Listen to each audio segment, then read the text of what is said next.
Assalamualaikum warahmatullahi wabarakatuh. Selamat pagi, selamat siang, selamat sore, selamat malam. Bertemu kembali kita pada pelajaran prakarya dan kewirausahaan di kelas 11 di semester kedua ini. Kali ini pembahasan kita adalah administrasi dan pemasaran usaha pengolahan, yaitu makanan internasional. Kita masuk pada pengertian administrasi. Jadi administrasi adalah usaha atau kegiatan berkenaan dengan penyelenggaraan kebijakan untuk mencapai tujuan. Dalam arti sempit, administrasi diartikan sebagai kegiatan yang meliputi catat mencatat, surat menyurat, ketik mengetik, agenda, dan segala sesuatu yang bersifat teknis ketatausahaan. Sedangkan dalam arti luas, administrasi diartikan sebagai seluruh proses kerjasama antara dua orang atau lebih dalam mencapai tujuan dengan memanfaatkan sarana dan prasarana tertentu secara berdaya guna dan berhasil guna. Persiapan administrasi usaha sebelum membuat perusahaan atau membuat usaha diantaranya adalah: yang pertama adalah persiapan administrasi, yang kedua adalah maksud dan tujuan administrasi, yang ketiga adalah kegiatan administrasi. Tujuan diterapkannya administrasi diantaranya adalah: yang pertama, mendapatkan informasi proses bisnis perusahaan. Kedua, mendapatkan data yang akurat dalam mengambil keputusan yang strategis. Ketiga, menyusun program dalam rencana pengembangan usaha seperti lisensi atau waralaba franchise. Selanjutnya, keempat, mengetahui kinerja perusahaan. Yang kelima adalah memperlancar proses antar bagi dalam menjalankan perusahaan. Kegunaan utama dari catatan administrasi perusahaan adalah sebagai alat bukti catatan, sebagai alat manajemen laporan, sebagai penilaian catatan dan laporan. Jadi ada tiga ya.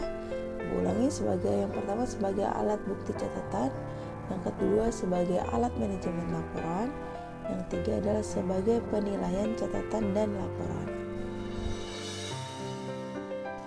Aspek penting dalam perencanaan usaha, yang pertama adalah mengurus izin usaha. Selanjutnya, penetapan besarnya retribusi, ketentuan tata cara perhitungan retribusi atau situ. Situ itu adalah surat izin tempat usaha yang dibuat oleh perusahaan atau badan usaha yang dikeluarkan oleh pemerintah daerah dari tempat atau lokasi perusahaan. Sedangkan selanjutnya adalah surat izin usaha perdagangan atau SIUP. SIUP itu dikeluarkan oleh instansi pemerintah melalui Dinas Perindustrian dan Perdagangan kota atau wilayah domisili perusahaan. Selanjutnya mengurus pajak.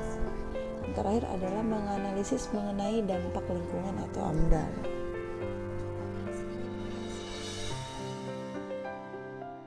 Bahasan selanjutnya adalah perencanaan pemasaran usaha pengolahan makanan internasional.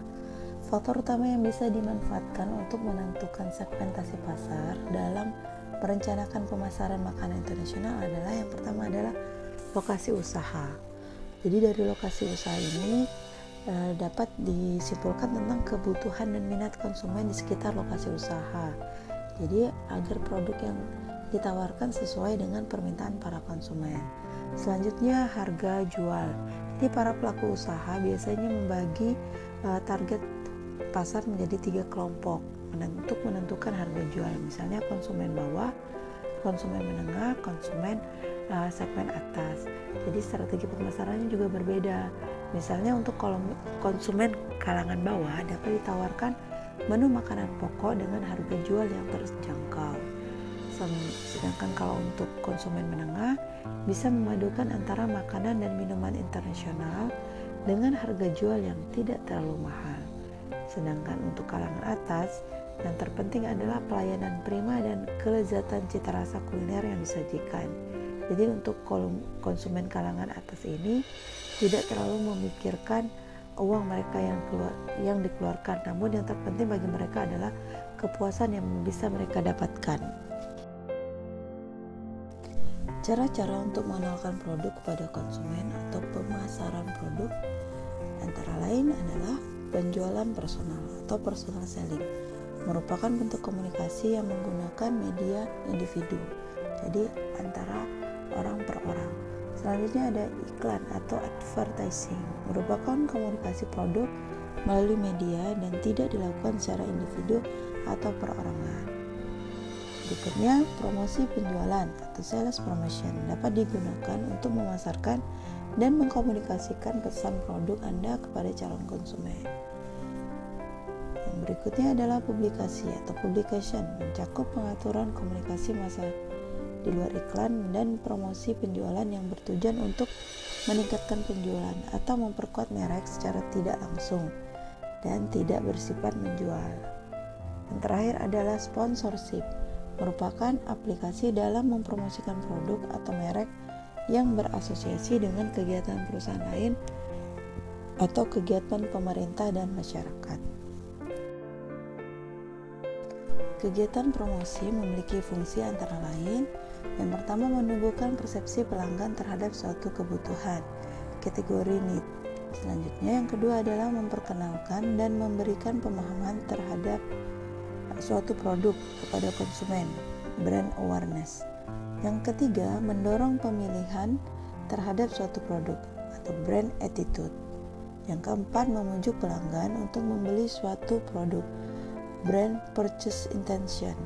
Yang kelima, mengimbangi kelemahan unsur bauran pemasaran lainnya atau purchase facilitation. Keenam, menanamkan citra produk dan perusahaan atau positioning. Strategi pemasaran yang cocok untuk usaha pengolahan makanan internasional adalah menentukan segmen pasar dengan cara selalu berfokus pada kebutuhan pasar dan melakukan promosi secara terus-menerus. Promosi meliputi kegiatan perencanaan, implementasi, dan pengendalian komunikasi dari suatu organisasi kepada konsumen serta sasaran lainnya. Faktor pemasaran dapat dikatakan berhasil jika jangkauan pasar semakin luas dan masa produksi dapat bertahan dalam waktu yang lama. Untuk itu, hal-hal yang perlu dipertimbangkan meliputi sasaran pasar, selera konsumen, citra produk, saluran distribusi, dan penentuan harga. Demikianlah pemaparan materi kali ini. Jangan lupa untuk mengerjakan tugas yang tersedia di kolom deskripsi. Terima kasih, semoga bermanfaat. Assalamualaikum warahmatullahi wabarakatuh. Selamat pagi, selamat siang, selamat sore, selamat malam.